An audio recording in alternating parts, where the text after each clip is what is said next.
hampir 200 tensinya tadi. Jadi saya ukur pakai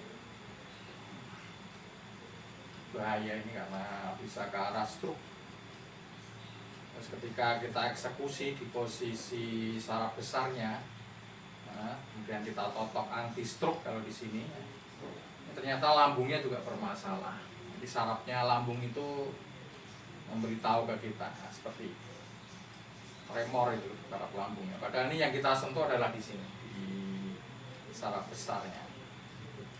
Jadi saraf itu ketika nyaman ini seperti ini ya, yang bermasalah pasti akan dikasih tahu.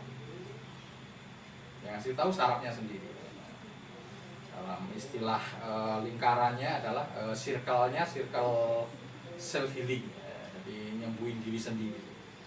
Nah, ditotok di satu tempat, maka otomatis dalam ilmu kami itu bisa circle self healing, jadi menyembuhin diri sendiri secara utuh. Nah, seperti itu. Ya, ini pertanda di lambung ini kan tremor ini, gerak-gerak ini ya. Ini pertanda di lambung bermasalah. Nah, tadi Ibu juga cerita bermasalah Ibu, ternyata gitu.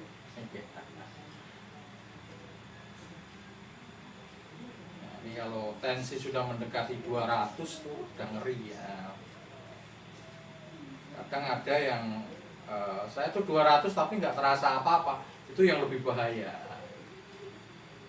Mending kayak Ibu ini, jadi terasa pusing, terasa berat, terasa pegal di pundak, di leher, terasa kencang. Nah, itu kan sebetulnya saraf sudah memberitahu, memberikan sinyal ke tubuh ini kalau terjadi masalah sebetulnya di tubuh ini ya, gitu.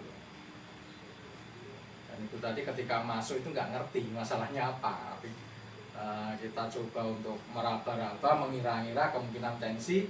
Ketika kita tensi benar, hampir 200 deh, 190 lebih.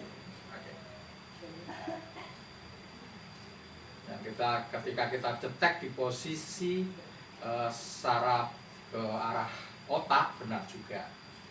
Merasa ada masalah di situ. Kemudian ketika kita notok di situ, justru malah sarafnya ngasih tahu di lambung juga masalah. Gitu. Jadi kalau di Mahanani seperti ini. Jadi kita menggunakan circle self healing. Jadi tubuh ini akan bisa memberitahu mana yang bermasalah. Bisa seperti iya bisa. Ketika ditotok tepat di tempatnya, kemudian totokan itu nyaman, tidak sakit, maka otomatis dia akan hantar sendiri ya. Akan hantar sendiri problem-problem dari sebuah masalah di tubuh. Sekalipun dia hunting juga sekaligus nanti dia akan healing sendiri ya. Jadi memperbaiki, menyembuhkan mana yang sakit itu. Sedemikian cerdas tubuh ini. Maka kalau di Mahanana ini obat itu hanya sebagai pendamping, bukan utama. Memang berbeda sekali, bertolak belakang dengan medis misalkan. Kalau medis itu kan obat itu jadi bahan utama. Jadi kalau di Mahanani terutama pengobatan ala timur seperti ini, maka obat itu hanya pendamping saja sebenarnya, bukan penyembuh utama, bukan. Penyembuh utamanya adalah dalam diri sendiri, kita pantik seperti ini, kemudian kita beri kepercayaan, bahasanya ya, tapi enggak seperti itu, tapi bahasa biar bisa diterima, kita beri kepercayaan pada saraf ini, saraf tubuh ini, kita beri kepercayaan pasti dia akan bekerja. Karena kepercayaan yang tinggi maka bekerjanya pasti luar biasa. Kalau kita sebut jadi sebuah kesimpulan itu self healing seperti ini. Dan kita pakai mesin semua, pakai alat semua, nanti kita ukur lagi. Jadi membaik dan tidaknya kita akan tahu.